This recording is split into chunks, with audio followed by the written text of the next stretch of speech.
Welcome back students इस video lecture में हम डिस्कस करेंगे प्लियोट्रॉफी।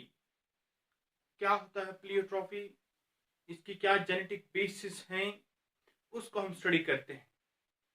प्लियोट्रॉफी को स्टडी करने से पहले प्रीवियसली हमें मालूम है, प्रीवियसली ये बिलीव किया जाता था कि एक जीन रिस्पॉन्सिबल है वन पॉलीपेप्टाइड के लिए और वन पॉलीपेप्टाइड जो है वन फंक्शन परफॉर्म करता है। तो क्या बिलीव किया जाता था, one gene one polypeptide, one gene one polypeptide and one polypeptide one function, one polypeptide one function. लेकिन जब मॉलिक्यूलर बायोलॉजी में स्टडी इंक्रीज हुई, रिसर्च बढ़ती गई, तो यहां पर कंसेप्ट्स भी चेंज होते गए। मॉलिक्यूलर बायोलॉजी में ये कंसेप्ट आया प्लियोट्रॉपी का कंसेप्ट। प्लियोट्रॉपी का मतलब क्या है, वन जीन वन फंक्शन नहीं बल्कि वन जीन मैनी फंक्शन। इसमें क्या है, प्लियोट्रॉपी का मतलब है one gene many function, one gene many function यानी one gene many polypeptide and many polypeptide many function perform कर सकता है। जो जीन ये प्लियोट्रॉपी शो कर रहे हैं उनको प्लियोट्रॉपिक जीन्स कहा जाता है, प्लियोट्रॉपिक जीन्स कहा जाता है और इस फिनोमेना को प्लियोट्रॉफिज्म कहा जाता है, प्लियोट्रॉफिज्म। तो एक जीन बहुत सारे फंक्शन परफॉर्म कर सकता है। मैं आपको एक छोटी सी मिसाल दूंगा, हम बिल्कुल आम तौर पे इसको समझने की कोशिश करें। लाइक हम घर की मिसाल लेते हैं। लेट घर में मदर होती है, घर के अंदर जो मदर है इसने बहुत सारे घर के काम करने हैं, घर का खाना भी उन्होंने बनाना है, घर में सफाई भी उन्होंने ही करनी है, कपड़े भी उन्हीं को धोने हैं। तो एक जो है बहुत सारे फंक्शन परफॉर्म कर रहा है।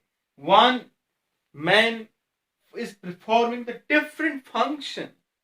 This is one gene many function. इसी तरह से वन जीन, एक ही जीन होगा वो बहुत सारे फंक्शन परफॉर्म कर सकता है। तो this is known as pleiotropism. What is now pliotropism?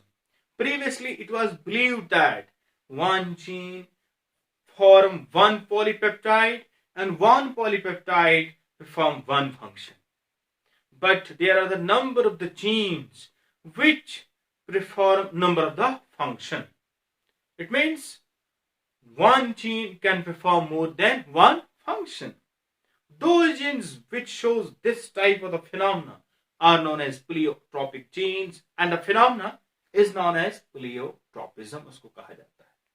इसकी क्या जेनेटिक बेसिस है, क्यों ऐसा हुआ, जेनेटिक बेसिस क्या है इसकी, किस वजूहात पर प्लियोट्रॉपिज्म वजूद में आया, मॉलिक्यूलर बायोलॉजी क्या कहती है इसे। पहली बात, ये इट ऑफर्स एन एक्सेप्शन, क्या करती है, ये एक एक्सेप्शन है, exception to the one gene one function, one gene one function के लिए एक्सेप्शन है। It means one gene can perform many function. लेकिन ऐसा होता क्यों है, बेसिकली क्या है, आरएनए के यहां एडिटिंग हो जाती है, आरएनए एडिटिंग होती है और आरएनए यहां एडिटिंग कब होगी, उसको कहते हैं post transcriptional modification, post transcriptional modification हो रही है। और जब पोस्ट ट्रांसक्रिप्शनल मॉडिफिकेशन होगी तो बहुत सारे एमआरएनए के पीसेस बनेगी, डिफरेंट कोडॉन्स कोड करेंगे, डिफरेंट पॉलीपेप्टाइड बनेंगे और डिफरेंट फंक्शन परफॉर्म होंगे।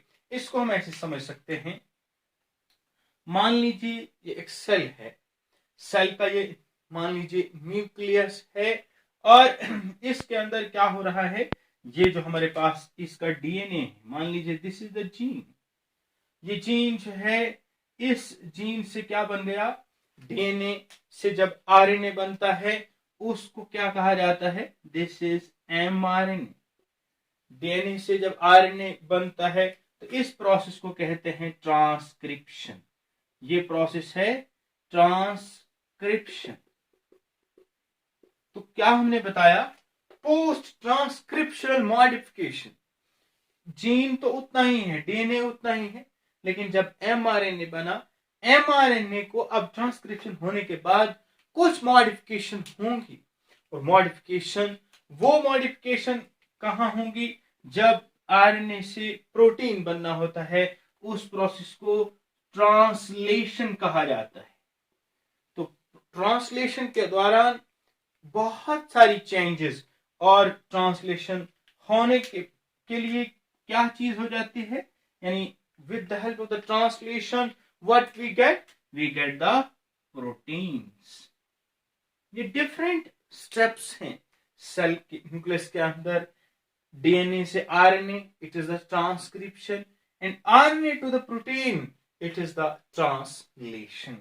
अगर हम इसको हम यूकैरियोटिक सेल मान लीजिए, let this is the eukaryotic cell and this is the nucleus and this is the cytoplasm, मान लीजिए ये इसका साइटोप्लाज्म है। यूकैरियोटिक सेल में ट्रांसक्रिप्शन कहां पे हो रहा है, ट्रांसक्रिप्शन न्यूक्लियस में हो रहा है, और ट्रांसलेशन आउटसाइड द न्यूक्लियस होता है। लेकिन अगर हम प्रोकैरियोटिक सेल की बात करेंगे, प्रोकैरियोटिक सेल में हमारे पास बिल्कुल एक ही सेल में, उसके यहाँ कोई न्यूक्लियस नहीं है, उसके अंदर सीधे डीएनए से जो है, डीएनए से प्रोटीन बनेगा, डीएनए से आरएनए बनेगा, और आरएनए से प्रोटीन बनेगा, और within the cell this is the mRNA, mRNA, and mRNA के बाद हमारे पास क्या बन जाएंगे, एमआरएनए के बाद प्रोटीन्स बन जाते हैं। तो आप देख रहे हैं यहां पे क्या हो रहा है, ये वाला स्टेप जो है, this is known as transcription. Transcription इस स्टेप को कहा जाता है, डीएनए से आरएनए और आरएनए से प्रोटीन, तो this is known as translation. ये प्रोकैरियोटिक सेल की बात कर रहे हैं, प्रोकैरियोटिक सेल है, और ये यूकैरियोटिक सेल है। अब बात समझ रहे हैं हम कि ये किस तरह से एक जीन बहुत सारे एमआरएनए बना रहा है, और बहुत सारे एमआरएनए बहुत सारे पॉलीपेप्टाइड्स बना रहे हैं। देखिए बात को समझने की कोशिश करें। हमने कहा आरएनए एडिटिंग होती है, जब डीएनए से आरएनए बना, एमआरएनए बना, मैसेंजर आरएनए, इसके यहाँ एडिटिंग होगी। वो एडिटिंग क्या क्या हो सकती है, वो एडिटिंग नाइट्रोजनस बेस एडिटिंग हो सकती है। एक मतलब मान लीजिए एक चेन है नाइट्रोजनस बेसिस की, adenine, गोनिन, uracil, cytosine, adenine, गोनिन, uracil, मान लीजिए ये एक चेन है नाइट्रोजनस बेसिस की। तो इस चेन में लेट दिस इज एमआरएनए, एक मामूली सी चेंज हो जाएगी, दिस ए, अगर नेक्स्ट में ये ए नहीं होगा तो सारी सीक्वेंस चेंज हो जाएगी हमारे पास, ए जी यू सी, इस ए की जगह मान लीजिए कोई और नाइट्रोजनस बेस जी आ गई, और ये सारा का सारा सीक्वेंस ही चेंज हो जाएगा। This is known as base editing. इसको बेस एडिटिंग कहते हैं। तो बेस एडिटिंग जब हो गई तो ये सारा सीक्वेंस बदल गया, और ये सारा सीक्वेंस बदल गया। जब सीक्वेंस चेंज हो जाएगा तो कोडान चेंज हो जाएगा। कोडान क्या होता है, तीन तीन नाइट्रोजनस बेसिस का सेट होता है कोडान। यहाँ पर पहला कोडान था AGU, दूसरा CAG, यहाँ पर अब क्या हो गया, AGU तो ठीक है, लेकिन दूसरा CGG, तो ये कोडान चेंज हो गया, एक नया प्रोटीन बीच में आ जाएगा, नया अमीनो एसिड ऐड हो जाएगा, और एक नया फंक्शन परफॉर्म हो जाएगा। बेस एडिटिंग से हो सकता है। एक तो पहली बात हमने कही कि बेस एडिटिंग, आरएनए की बेस एडिटिंग से हो सकता है, पहली चीज बेस एडिटिंग। दूसरा होता है alternative alternative splicing, alternative splicing हो सकती है। मान लीजिए नॉर्मली एमआरएनए था, ये इस एमआरएनए को मान लीजिए यहां से स्प्लाइस होना था, कट होना था, यहां से नहीं बल्कि यहां से कट हो गया, ये सेगमेंट डिफरेंट बन गया, ये सेगमेंट डिफरेंट बन गया, डिफरेंट तरह के प्रोटीन्स बनेंगे, वो डिफरेंट फंक्शन परफॉर्म करेंगे। This is the alternative splicing.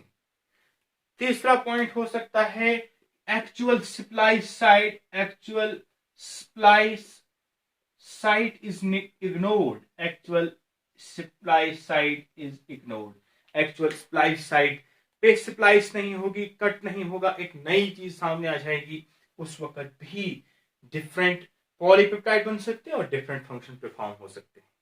अब सवाल ये है, क्या ये जो प्लेयोट्रॉपी है क्या प्रोकैरियोटिक सेल और यूकैरियोटिक सेल में दोनों में होती है? नो, हमारे पास ये पॉसिबल ओनली यूकैरियोट्स में है, not in prokaryotes. Question why, क्यों ऐसा है?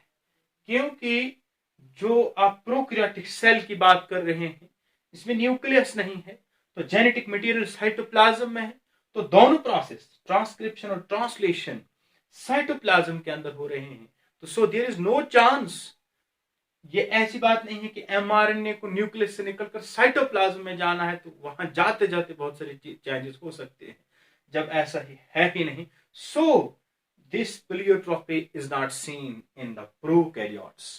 प्रोकैरियोट्स में कोई प्लेयोट्रॉपी नहीं है, whereas in eukaryotes it is possible only in eukaryotes because transcription and translation process are not coupled.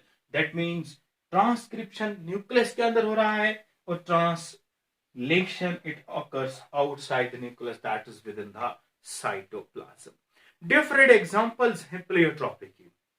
Human being में सिकल सेल एनीमिक जीन जो है वो प्लेयोट्रॉपिक शो करता है, वही जीन सिकल सेल करता है, वही जीन आरबीसी सेल की शेप चेंज कर लेता है।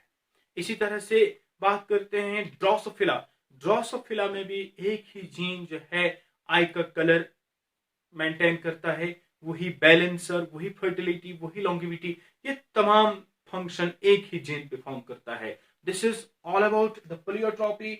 Watch the video, like the video, share the video. Thanks.